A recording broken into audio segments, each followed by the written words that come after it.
इंसान अपनी इच्छाओं को पूरा करने के लिए क्या कुछ नहीं करता। एक दिन उन्हें पाने के लिए, इच्छाओं की पूर्ति के लिए वो अपने प्राण तक त्याग देता है, लेकिन इच्छाएं हैं कि पूरा होने का नाम ही नहीं लेती।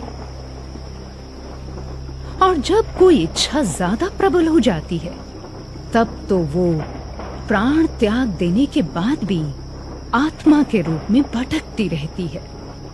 वैसे ही एक आत्मा की कहानी आज हम आपको सुनाने जा रहे हैं। एक बहुत ही अमीर आदमी था जिसका नाम था रामदयाल। उसकी एक बहुत ही सुंदर और आकर्षक बेटी थी रानू। रानू अक्सर अपने घर के लॉन में अकेले ही गुड्डे गुडियों के साथ खेला करती, और उसके पिता भी अपनी बेटी से इतना प्यार करते थे कि उसकी हर इच्छा को पूरी करते। वो जो मांगती उसे उसी दिन वो चीज मिल जाती। एक दिन जब रानू अपने घर के लॉन में खेल रही थी कि अचानक उनके सिक्योरिटी गार्ड सतीश का बेटा विकी उन्हीं गुड्डे गुडियों के साथ खेलने के लिए उसके पास आ गया। सतीश ने जब अपने बेटे को अपने मालिक की बेटी के साथ खेलते देखा तो बड़ा नाराज हुआ। आखिर मालिक नौकर का रिश्ता जो था उनका। देखने में तो विकी भी बड़ा सुंदर था वैसे, मगर गरीब होने की वजह से उसके कपड़े अच्छे नहीं थे।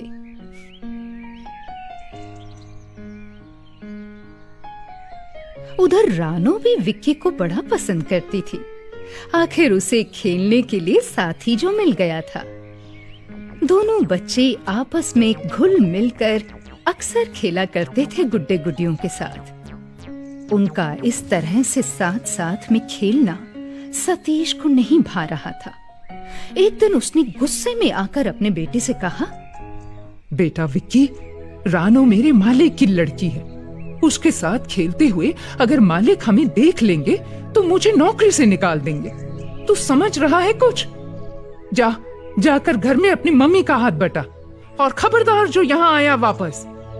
ये बात सुनकर विकी तो घर लौट गया, लेकिन अगले दिन से रानू का मन बोझल हो गया। वो विकी को ना पाकर बेचैन होने लगी। अचानक उसने एक दिन गार्ड अंकल से पूछ ही लिया, गार्ड अंकल, विक्की क्यों नहीं आता आजकल मुझसे खेलने? पहले तो अक्सर आया करता था। हाँ रानू, वो जरा अपनी माँ के साथ उसका काम में हाथ बटा रहा है। वो उसे काम में जो लगा देती है सुबह सुबह। मगर फिर भी अंकल, वो मेरे साथ खेलते हुए कितना अच्छा लगता था। उसकी मुस्कुराहट बड़ी अच्छी लगती थी मुझे। उसे भेजा करो ना खेलने के लिए। रानू, अब खेलने का वक्त खत्म हो गया है। चलो अंदर जाकर पढ़ाई करो। चलो। सतीश, मेरी बेटी तुमसे क्या कह रही थी? साहब जी, वो मेरे लड़के विकी के बारे में कुछ पूछ रही थी। देखो सतीश, मेरी बेटी बहुत भोली है। तुम अपने बेटे को यहाँ मत भेजना, समझ गए? ये कोई अखाड़ा नहीं है खेलने का, जहाँ बाहर के बच्चे आकर खेला करेंगे रोज दिन। तुम आखिर मेरे सिक्योरिटी गार्ड हो। तुम्हारा काम है मेरे घर की सिक्योरिटी करना, ना कि अपने बच्चों को मेरे बच्चों के साथ खिलाना। जाओ अब यहाँ से। जी मालिक, आज के बाद मेरा बेटा कभी नजर नहीं आएगा आपके घर में। समय बीतता गया। रानू और विक्की अब बड़े हो गए थे। दोनों साथ साथ स्कूल जाते थे पढ़ने के लिए। हालांकि दोनों के ही परिवार वाले उनके प्रेम को नापसंद करते थे, मगर प्रेम का बीज जब पनप जाए फिर वो किसी की नहीं सुनता। दोनों ने अब छिप छिप कर मिलना शुरू किया। एक दिन रानू विक्की से बोली, विक्की, तुम मुझे बहुत अच्छे लगते हो। क्या करूं, तुम्हारे बिना मन ही नहीं लगता मेरा घर में। तुम भी तो मुझे बहुत अच्छी लगती हो। हमारे घर वालों को हमारा यूं मिलना पसंद नहीं है। वो हमारे इस प्यार से नफरत करते हैं रानो। बहुत फर्क है ना हम दोनों के घर वालों में। तुम अमीर हो और मेरे घर वाले गरीब हैं। मेरे पापा तो तुम्हारे पापा के यहाँ नौकरी करते हैं बस। अगर तुम्हारे पापा ने हमें साथ देख लिया तब जाने क्या कर देंगे। नहीं विकी, तुम मेरे पापा से क्यों डरते हो इतना? मेरा विश्वास करो, मेरे पापा जैसे दिखते हैं वैसे बिल्कुल नहीं है। नहीं रानो, जब मैं छोटा था तो तुम्हारी प्यार की वजह से जाने कितनी बार मैंने मार खाई अपने पिता से। अब डर लगता है कहीं नजर ना लग जाए हमारे प्यार को रानो।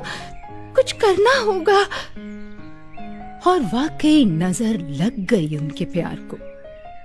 जैसे ही स्कूल से पास आउट हुए कि रानो की शादी उसके पिता ने एक अमीर प्रतिष्ठित परिवार में तय कर दी। रानो को भी एक अमीर घराने की बहू बनने में गर्व महसूस हो रहा था। अब तो उसके पांव धरती पर न पड़ते थे। जब विकी को रानो की शादी की खबर लगी तो वो फौरन रानो के पास गया और बोला, रानो, अब तो तुम्हारी शादी हो जाएगी। हम दोनों हमेशा हमेशा के लिए अलग हो जाएंगे रानो। तुमने शादी के लिए हाँ क्यों की? क्या तुम्हें मेरे प्यार में कहीं कोई कमी नजर आई? ऐसी बात नहीं है विकी, हमारी इज्जत का सवाल है विकी। जरा कुछ तो सोचो प्लीज विकी। आई प्रॉमिस मैं शादी के बाद तुमसे जरूर मिला करूंगी। जब बोलोगे तब मिलूंगी, मगर मुझे शादी के लिए मना मत करो विक्की। रानो और विक्की की इन बातों को जब रामदयाल ने चुपके से सुना तब तो वो आग बबूला हो गया। उसने गुस्से में आकर विक्की का अपहरण करवा लिया और अपने लोगों से कहकर उसे जान से मरवा दिया। ना रहेगा बांस, ना बजेगी बांसुरी। अधूरी इच्छा लेकर, रानो को पाने की लालच लेकर विक्की की आत्मा शरीर से अलग होकर रानो के घर के इर्द गिर्द भटकने लगी। अधूरा प्यार, अधूरी चाहत कुछ भी कर सकती है और वाकई ऐसे हुआ भी। ठीक शादी वाले दिन विक्की की भटकती आत्मा शादी के मंडप में आ पहुंची। देखते ही देखते 7वें फेरे लेते वक्त रानो के लहंगे में आग लग गई। शादी का मंडप धूं धूं होकर जलने लगा। बाराती हैरान रह गए, भगदड़ मच गई कि आखिर ये हुआ तो हुआ क्या। और फिर अचानक विक्की की आत्मा वहां पर प्रकट हुई और रानो के पिता का गला दबाने लगी। वो चिल्लाने लगा, अपने प्राणों की दुहाई मांगने लगा।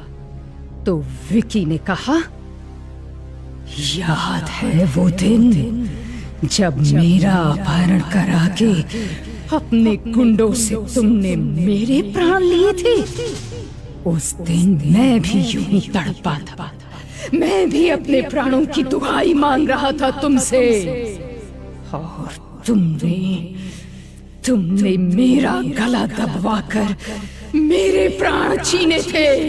रानो मेरी थी और मेरी रहेगी।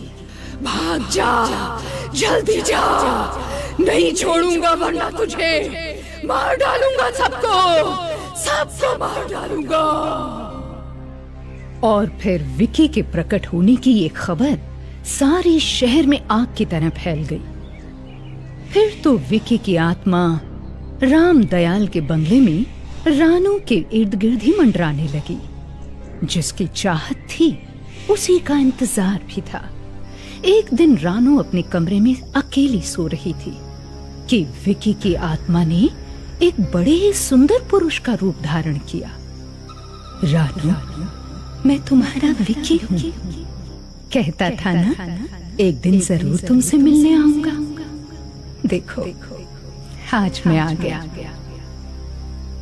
दुनिया की ताकतें हमारे इस प्रेम को अलग नहीं कर सकती हैं रानो। कौन? विक्की, तुम यहाँ क्यों आए हो? विकी प्लीज, इतना उधम मचाया मेरी शादी के मंडप में तुमने। मैं तो किसी को मुंह दिखाने के लायक नहीं रही। Please go from here. Ranu कुछ तो याद करो, मैं सिर्फ और सिर्फ तुम्हारी खातिर आया हूँ यहाँ। नहीं विकी प्लीज, तुमने मेरी इज्जत, मेरी बेइज्जती का कुछ भी ना सोचा। हमारे रिश्तेदार क्या कहेंगे? मेरी शादीशुदा जिंदगी का क्या होगा? विकी, मैं तुमसे आखिरी बार कहती हूँ, प्लीज लीव मी अलोन। चले जाओ यहाँ से, मुझे अकेला छोड़ दो। रानू के मुंह से ऐसे कटु वचन सुनकर विकी का खून खौलने लगा। वो आत्मा अब एक डरावना साया थी। रानू, मैं तुम्हें अभी भी मारना चाहूं तो मार सकता हूं। ठीक है, अभी मैं जा रहा हूं, मगर ध्यान से सुनो। अगर तुम मेरी ना हो सकी तो मैं भी तुम्हें किसी का होने नहीं दूंगा। रानू, किसी का नहीं होने दूंगा। रानू तो उस आत्मा की धमकी से अब बुरी तरह डर चुकी थी। वो रोते रोते अपनी माँ के पास गई और बोली, माँ माँ माँ कुछ करो। विकी की आत्मा अभी अभी मेरे कमरे में आई थी और मुझे डरा कर गई। वो मुझे किसी लायक नहीं छोड़ेगा। माँ प्लीज कुछ करो। हाँ बेटी, तू ठीक कहती है बेटी, कुछ ना कुछ जरूर करना पड़ेगा। अब तो कुछ तांत्रिक का उपाय करना ही पड़ेगा हम दोनों को। अब इस घर में हम दोनों ही अकेले बच्चे। कहीं मेरी बच्ची को कुछ हो गया तो मैं किसे मुंह दिखाऊंगी? हाँ, एक तंत्र विद्या जानने वाला है मेरी नजर में बेटी। वो बगल के गांव में रहता है। मैं आज ही उस तांत्रिक के पास जाती हूँ बेटी। तब तक पीछे तुम अपना ख्याल रखना। हाँ। रानू की माँ उसी दिन दौड़ती हुई तांत्रिक बाबा के पास पहुंची। उनसे कहने लगी, बाबा मेरी बेटी को एक भटकती आत्मा ने बहुत परेशान किया है। बाबा मैं बड़ी दूर से उम्मीद लेकर आई हूँ आपके पास। रोना बंद करो बेटी। ये लो 2 ताबीज, एक तुम अपनी बाह पर बांधो और दूसरा अपनी बेटी की बाह पर बांधो। ऐसी असंतुष्ट आत्माएं अक्सर लोगों को तंग करती हैं। एक और बात, पूर्णमासी की रात को मैं तुम्हारे घर पर आऊंगा। बेटी, अगर उस दिन उस आत्मा को न रोका गया तो वो अवश्य ही तुम्हारी बेटी की जान लेकर रहेगी। तांत्रिक बाबा की बातों को सुनकर रानू की माँ फौरन ताबीज लेकर घर आई। एक अपनी बाह पर बांधा और दूसरा अपनी बेटी की बाह पर। देखते ही देखते पूर्णिमा का दिन भी आ पहुंचा और विकी की आत्मा अपनी प्रियतमा को पाने के लिए रानू के घर आ पहुंची। आधी रात के समय तांत्रिक भी वहां मौजूद थे। जब विकी की आत्मा ने तांत्रिक को रानू के पास पाया तो वो बुरी तरह घबरा गई। वो डर के मारे बोलने लगी, ये ताबीज जो तूने इसके बाह पर बंधवाया है, हटा इसकी बाह से। जल्दी कर, मेरे पास वक्त कम है। आज मैं अपनी प्रियतमा को पाकर ही रहूंगा। इतना देखते ही तांत्रिक ने फौरन अपने झोले से भभूत निकाली और उसे उस आत्मा के ऊपर 4-5 बार तेजी से छटका। उस भभूत के पड़ने से विक्की की आत्मा छटपटाने लगी। वो मुक्ति का द्वार खोज रही थी।